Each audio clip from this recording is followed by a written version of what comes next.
Published 1902 est. The 27th of November 2017. Updated 2058 est. The 27th of November 2017. In the past, Mishal Husain has railed against programs where female presenters are handed lightweight interviews while the male anchors get the meat.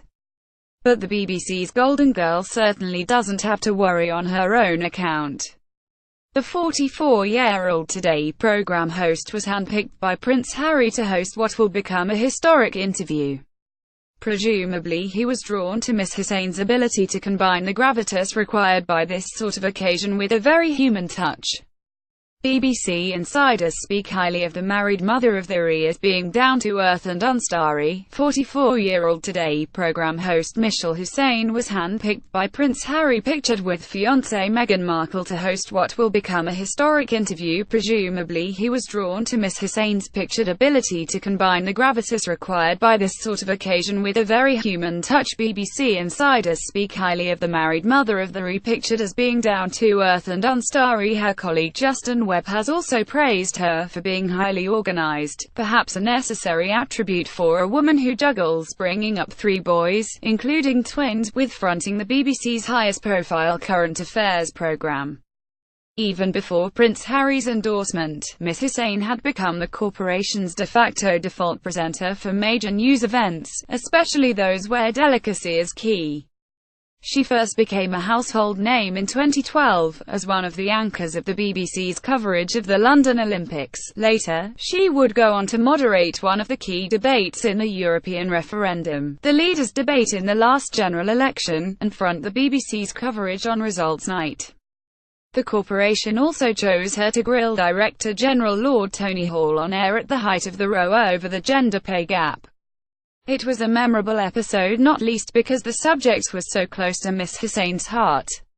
She first became a household name in 2012, as one of the anchors of the BBC's coverage of the London Olympics. Later, she would go on to moderate one of the key debates in the European referendum, the leaders' debate in the last general election, and front the BBC's coverage on results night. The television and radio presenter earned between £200,000 and £250,000 last year, whilst her male co-hosts Nick Robinson and John Humphreys were paid up to £300,000 and £650,000 respectively. The disparity must have been all the more galling for Miss Husain, given she beat Mr. Robinson to the job when she was first appointed to Today in 2013. He followed some years after. Perhaps unsurprisingly, then, Miss Husain was one of the 40 high-profile women presenters who signed an open letter to Lord Hall demanding immediate action. It was an unusually insubordinate move from a woman who appears to be as skilled at diplomacy behind the scenes of the BBC as she is at prizing answers out of people on air. She was born in Northampton to Pakistani parents, but grew up in the United Arab Emirates and Saudi Arabia, where her father was a doctor. It was not her first brush with controversy, however. Earlier this year, Tory HQ telephoned BBC News boss James Harding to complain after a particularly prickly interview with Boris Johnson on the Today programme shortly after the London Bridge attack. Her critics accused her of parroting Jeremy Corbyn's line under the guise of setting the record straight, and of rudely silencing Mr. Johnson by saying no, please stop talking. She also raised her head above the parapet in 2014, using her position as the BBC's most prominent Muslim presenter to urge other British Muslims to speak out and condemn the Islamic State terror. I would really like to see scholars taking to social media to refute the awful arguments we see put forward in those videos, she said. Miss Husain comes to the subject from an interesting perspective. After cutting her teeth behind the scenes at Bloomberg, Miss Husain, pictured, quickly moved in front of the camera at the BBC World News, where producers no doubt appreciated her glossy good looks as much as her ability to speak Urdu and a small amount of Arabic. She was born in Northampton to Pakistani parents, but grew up in the United Arab Emirates and Saudi Arabia, where her father was a doctor. There her mother, a former TV producer turned teacher, was forced to cover herself completely, whilst Miss Husain wore a black, floor-length abaya.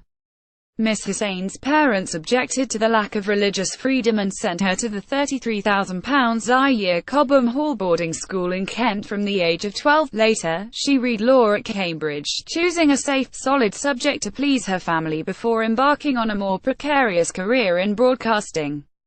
Her parents were alarmed at the move, but they needn't have been. Prince Harry and Meghan Markle are pictured outside Kensington Palace yesterday ahead of their interview with Miss Husain after cutting her teeth behind the scenes at Bloomberg. Miss Husain quickly moved in front of the camera at the BBC World News, where producers no doubt appreciated her glossy good looks as much as her ability to speak Urdu and a small amount of Arabic. The shift of world politics towards the East worked in her favor, and she got her lucky break working in New York just after September 11. She was also on air from Washington the night to that the Iraq War was announced and quickly became one of the key faces of the conflict, before eventually moving to Newsnight and Today. At the same time as charting an impressive career, she got married to Mishal Husain, a lawyer whom she had known as a child. Their mothers were at college together in Lahore and remained family friends. Mr. Husain has joked in the past that it was an arranged marriage arranged by his wife, but Miss Husain insists that they were never childhood sweethearts and it just panned out that way.